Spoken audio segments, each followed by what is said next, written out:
When and how did you and Mustard meet? Oh my God. I am so happy we're getting this on film because literally you guys ask me this all the time and I can tell you guys the same story over and over and over again. So here it is.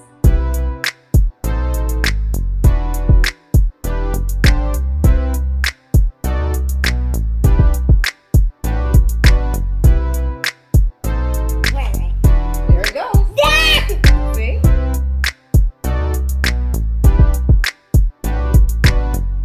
Hey guys, welcome back to my channel. Today we are not cooking. I'm happy. I hope you guys are just as happy as I am, but I'm happy to have a break from cooking today.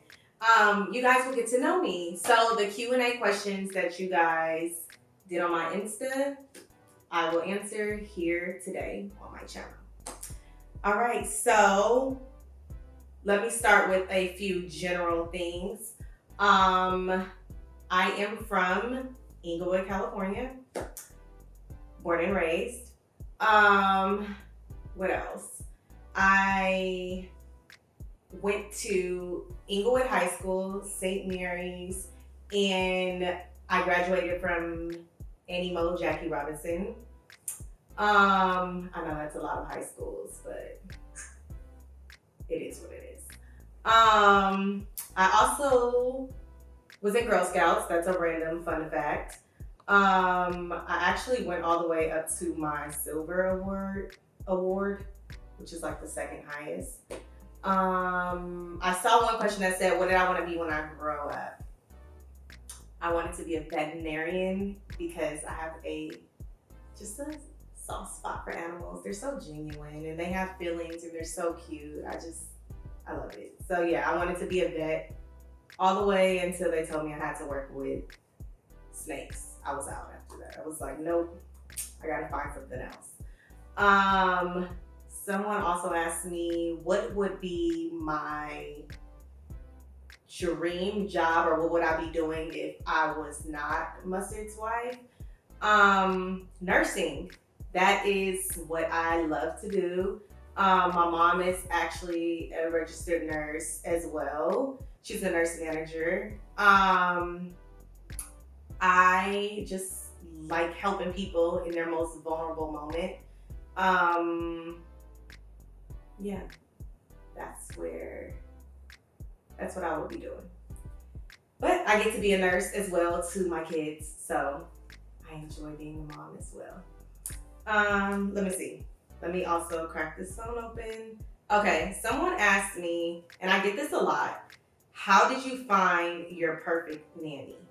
Crazy because I actually was on the hunt for a nanny for a while, and I was so determined not to go through an agency because I was like, I can do this myself and I know what I want for my kids. I don't need anybody else to find it. So I was looking for nannies for myself on care.com, and that went okay, but I actually found my current nanny through one of my childhood best friends, and it's working out amazing. What was my very first job? Okay, my very first job was technically Popcornopolis. But I only worked there for 30 minutes, so I don't know if I can really count that as my very first job. I quit when I went on my break. But my actual very first job that I was actually held on for a year was the movie theater at the Grove.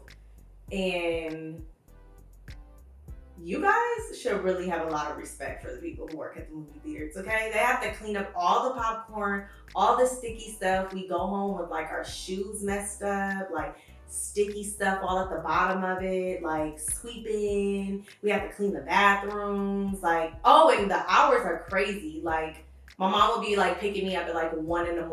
from the Grove because I was getting off of work. No, seriously. All my movie theater people, you guys are truly appreciated because I know what you guys go through. In the concession stand, the people are so rude. You guys are so rude at the concession stand. That's why I try to be as nice as possible. But I don't know, it gets crazy. Okay. My favorite bag that I own. My favorite bag that I own, I would have to say, is my first Birkin. My first Birkin. It's a classic black gold hardware. My first Hermes Birkin bag. Yeah, my first Birkin. That's my favorite. When and how did you and Mustard meet? Oh my God. I am so happy we're getting this on film because literally you guys ask me this all the time and I can tell you guys the same story over and over and over again. So here it is. Just kidding. I know y'all are still gonna ask me. Me and Mustard met when I was 16. I was going to a party with my friends in like Baldwin Hills, like right. It was like a party right off of MLK, Crenshaw and MLK, like right over there in those houses. And I remember what I wore. I wore like a purple bathing suit. It was American Apparel. This is how you know it's old. And I had on like some shorts and some sandals. Like that's when everybody was wearing American Apparel, and yeah. So I went with my friends. Buster was DJing, and it was all cool. And this is when they were doing like this is a backyard boogie. So this is like when we were doing like battling and like dance offs and like shit like that. So it was like a dance off, and then my friends that I came with started like hyping me up, like, oh yeah, you can beat her, like da. So we do the dance off. I have one or whatever, so I'm like feeling myself. But then I'm like looking because I'm like, damn, the DJ was really like playing like all my songs. Like, okay, so then we had like obviously somehow, or we got introduced, and we took each other's phone numbers, and then we were just like friends. So for a really, really long time, like we were just friends from like 16 all the way up until 18, 19. And then I think kind of like around there, that's when we started to realize that like, you know, we got feelings for each other. But we always stayed friends. And then finally, one day we just crossed that borderline and we decided to give it a go. And here we are, like 10 years later. So yes, that is how we met, and that's why I'm such an advocate for like always being a friend with the person that you're gonna be with before being in a relationship, because that was like the best thing. It really actually ended up working out really good. Pretty happy. Did you ever struggle with postpartum blues with any of your babies? Oh my God. So this is so important to me because, and I was going to have Kylan do this Q&A, but I decided to do it myself because for the simple fact of I really wanted to talk solely on this subject because so many women struggle with this and a lot of women don't understand that can be such a dark time in your life. I went through it when I had Kylan. I was 19 when I had Kylan, and not only did I have him prematurely, I had him at like something like 28, I want to say like 28 weeks or something, and it was like very scary as a teenager, basically, to have a kid. And he had to go, they literally told me like in the delivery room, like, okay, yeah, when you push, we'll like lay him on you for 3 seconds, and then we have to like take him to ICU. And so I'm like, okay, ICU, all right. I really still wasn't understanding. So I had Kylan, we went through the whole labor delivery. They rested him literally on me for like 3 seconds, and then they took him away. And so I was so out of it from labor that when I finally woke up, of course I wanted to go see my baby, but he was in ICU. So I'm still not fully really understanding what ICU is. And I'm like, okay, well, I know it's intensive care unit, but how serious it was, I did not know. They finally rolled me to ICU, and Kylan was like hooked up to like all of these monitors. He had tubes in his nose. I mean, I immediately started crying because nobody wants to see their baby like that. He was so small. He was only like 5 pounds, which was actually big for preemies. but it just because he was so far in the weeks that he was still considered premature. I had like a breakdown. I told Mustard like none of my family was allowed to take pictures of him. None of them could see him. I was so upset. I was so like I was not upset. I was like so sad that I saw him like that and that he had to go through that I just like told everybody they couldn't see him. But a week later, Mustard had to go on tour. So I had to go back and forth from home to the hospital, from home to the hospital, because I was breastfeeding, pumping, and giving him milk. So I had to bring the milk all the way up there. And at this point, I was like doing it on my own. Like Mustard was on tour. I was coming home to no man, no baby, empty apartment in a whole new city. We lived in Woodland Hills at the time. And my mom was all the way in Inglewood, which is like an hour away from each other. And it was just so, I entered postpartum depression. And it was so sad because I hadn't even realized it. And when Kylan finally did come home, then I was like overwhelmed because Mustard was still on tour. He was touring for like 2 months. And so when he did come home, when Kylan finally came home, he came home like, I think like maybe 3 weeks later from ICU. And I was the only one, obviously, because I was the only one taking care of Kylan. Getting up every 3 hours, feeding him. I was doing it all on my own. And so now, obviously any new mother knows you're tired, you're like frustrated, you're crying. I really like slipped into postpartum depression. So the way I started to deal with it was I confided in a friend, in one of my best friends. I told her what I was going through. I told her how I felt. I put together a workout, like let's go for a walk. Put your baby in the stroller, take your baby for a walk. Like I started to figure it out. Like I started to pull myself out of it. Like, okay, you can shower. You don't need a nanny. You don't need somebody to watch your baby. Put your baby in the car seat and sit the car seat outside of the shower, so you can always peek out and shower. Take that 15 minutes. Your baby most likely will fall asleep, stuck in the bottle. It's like, figure it out. You got this. You're a mom. You are not by yourself. Other mothers are going through this. Like, there's different ways. Be creative. Like, you don't need, like, you are enough. You are enough for your baby, especially if you're doing it by yourself. Don't ever feel like you're not enough. You are enough. And if you're doing it with your partner, open up to your partner. Like, tell your partner what you're going through. Like, let your partner in so they can help you. Don't worry about feeling judged. Like, don't worry about that. Everybody knows that this is such a vulnerable moment in your life. Just be open. Talk about it. Go through emotions, accept the feelings. I dealt with it. So with my other 2 kids, I was able to learn how not to let myself slip into that. Like, I was like very adamant that I took 1 hour out the day to shower, that I took 1 hour out the day to work out. Like, that was my sanity. That's how I ended up not slipping into it with Kylan and Cody. That's how I ended up not slipping into it with Connor and Cody, because I already knew the signs to look out for. Okay, moving on.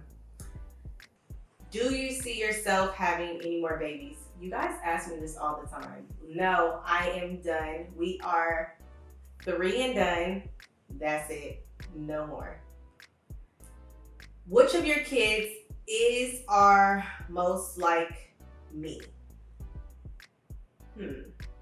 I would have to say Cody is most like me because I have a real chill side. Like, I can really be real chill. Like, I would say like Cody is the kind of like chill side of me. Connor is the one that says everything that I think.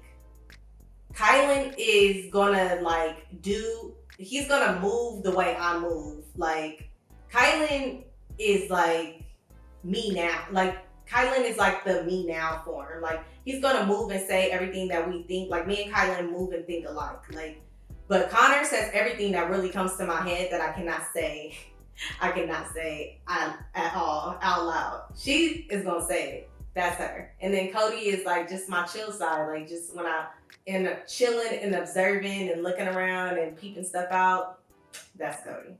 Which kid was the hardest during labor and delivery and during your pregnancy? Good one. That's a good question. Um, which kid was the hardest during labor? I would have to give that award to Kylan. My water broke Friday. I had him Sunday morning at 6 in the morning. My water broke Friday at like 5 o'clock. So he was the hardest and longest labor. But pregnancy wise, Connor was the easiest pregnancy. She was like, I had no problems at all. She was completely fine. I had to take a shot. I had to take like a steroid shot one time a week. That was like my only complaint. But she was like the easiest pregnancy. Cody, for some reason, like he was the hardest. I threw up all the time with Cody, like all the way up until like 2 weeks before I delivered. I was like, I had onset vomiting with him. It was crazy. And Kylan, I leaked amniotic fluid. It was wild. So yeah, but nonetheless, Connor was the easiest. That's my girl. What favorite jewelry piece that was given to you besides my ring?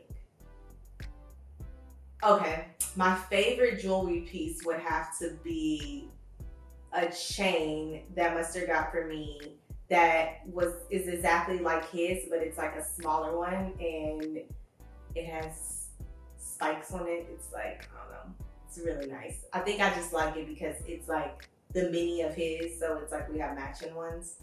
I don't know, it's kind of corny. What is my skin routine? Okay, so my skin routine is La Mer. I love it. It is to die for. It is very pricey. I understand that, but it is worth every dime. Like, oh my God.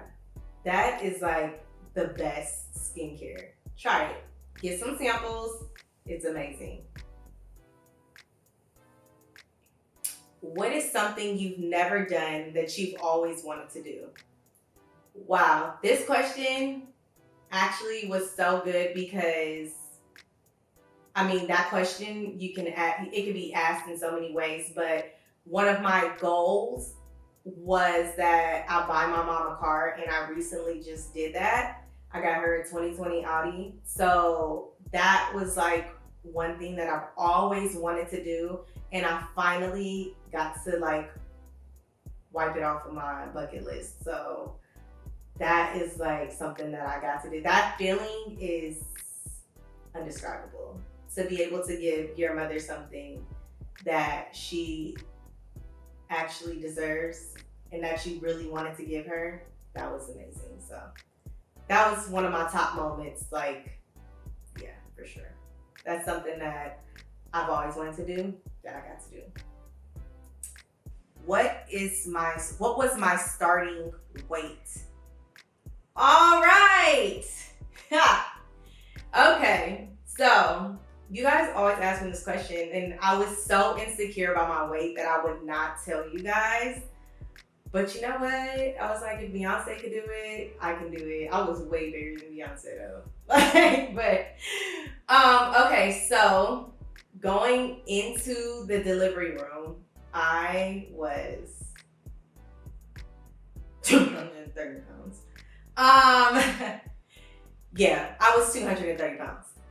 Going into the delivery room, I used to cry, and Mustard can tell you this is no lie. When I had to get on the scale at the doctor's office in the mornings, I would either I would do three things. Either one, close my eyes. Two, make Mustard turn around so he would not see what the scale said. Or three, I would just cry because I was so depressed at how big I was getting. Like, I was blowing up. Like, I felt so big. So yes, going into delivery, I was 230 pounds. I want to say like after about 2 weeks of, like my body settling and, the baby weight and the water weight, just not baby weight though, water weight and everything, I would say I probably came down to about like maybe 215. I settled down at like 215. And then from there, it got real. It was all me. It was all working out. It was all doing that. And now I am currently 150 pounds. My goal weight is 140. So that's why I'm always saying like I have 10 pounds to go. That's my goal weight.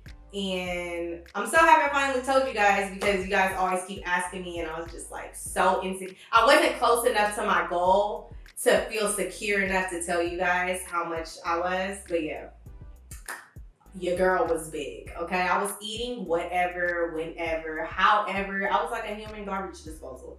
It was crazy. Let me see what else. Okay, also, I am pescatarian.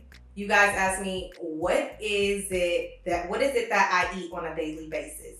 So because I'm pescatarian, when I first started this diet, I had already kind of planned. I've always gone pescatarian, but before I had Cody, I had planned on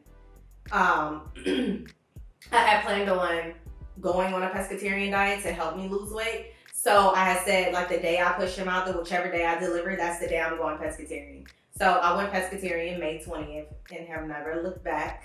It's been a year, a little over a year. So it's been a struggle, because when I first started doing pescatarian, I would eat fish every single meal, every time I ate. And realistically, with the pescatarian diet, realistically, you're only supposed to eat fish maybe about 3 times out the week. So now I've finally mastered that to the point where I lean more on veggies and fruits. And sometimes I'll have meals without any seafood. But yeah, when I first started, I started to eat a lot of seafood. So I was eating, like, sometimes I'll have like a shrimp omelet in the morning, and then I'll have another shrimp bowl, and then at night I'll have some salmon with vegetables. That's how I was eating. But now, currently, I don't even eat breakfast anymore. If I do, I'll have a bagel with jalapeno cream cheese. I've tried to cut out dairy, even though I just said I'll have a bagel with jalapeno cream cheese. I've tried to cut out dairy as much as possible. Like, I won't use it in my coffee. Like, what I'll do is I'll like substitute here and there. So I won't have like dairy in my coffee and turn around and have a cream cheese bagel. I'll either have a cream cheese bagel and then almond coffee, or I'll just have an almond coffee and no cream cheese bagel, and then I'll feel like a superwoman because I didn't have neither one. That's when I'm like, okay, I'm dieting. That's dieting status, okay? When you don't do both, that's dieting status. But once you hit your goal, then you can start to like switch out stuff to maintain. But yeah, I'll either do one of those or have nothing at all. I'll have just a coffee with almond milk. And then for lunch, I'll have some salmon with vegetables. And then for dinner, I'll probably have like maybe, this is gonna sound crazy, but I actually really enjoy kale chips, and I like Brussels sprouts too. So maybe I'll just have like a bowl of vegetables, or maybe I'll have like the salmon again. Lately, I've been doing that. I've been having a lot of salmon lately. But yeah, that is kind of what I'll eat on a daily basis. What is my favorite workout to do? My favorite workout to do, I would have to say, is my 5-mile walk with Mustard. We walk together. We have like days that we walk together too. I would have to say those are like the highlight of my day, because we walk for like, I don't know, an hour and a half. And we walk our 5 miles, but like we talk about like what's going on in the world. We talk about the kids. We talk about everything. So I kind of like that. We catch up, whatever's going on. So I like my little walks, our little 5-mile walks. Those are like a little piece of cake. It's my happiness. Fun fact, I've always dreamed about going to Thailand. I don't know why Thailand, you guys. I think because my favorite animal is a elephant. So I'm like, I have to go to Thailand to ride the elephant to get like, you know, those like that shot with the elephant and the mountains. I'm like so obsessed with that. For some reason, I have to get to Thailand and I want to get like in the middle of the water with the elephant with like the shot of the elephant's trunk. Like I just have a vision. It's a vibe. So I need to get to Thailand. So yeah, this will be like my 4th time planning to go to Thailand for my birthday. Each time I plan, I have not gone or something has came up to where we couldn't take the long flight. So I'm gonna plan it again for my 29th birthday. Hopefully we'll make it. We'll see. But I don't know, because everything with this corona is crazy. Like I am legit scared of the corona. I don't know about you guys, but that's a real fun fact. Y'all may think that I'm not scared of the corona or we don't take it seriously. Like we have really been quarantining. Like it's been crazy. Like I am really scared of the corona. Like I cannot. I feel so bad. My kids have not been anywhere. Like they've been at home. I feel so bad for them. Kylan, been at home. Connor, been at home, getting on each other's nerves. Poor Cody, he hasn't noticed a difference, but quarantining here, it's been crazy. So, with all that being said, I'm going to go ahead and wrap up the video because these kids are going to be calling me soon. So, I hope you guys have fun getting to know me and getting fun facts about me and info that you guys have always wanted. Hopefully, I will see you guys back on my channel. Don't forget to like and subscribe. Bye.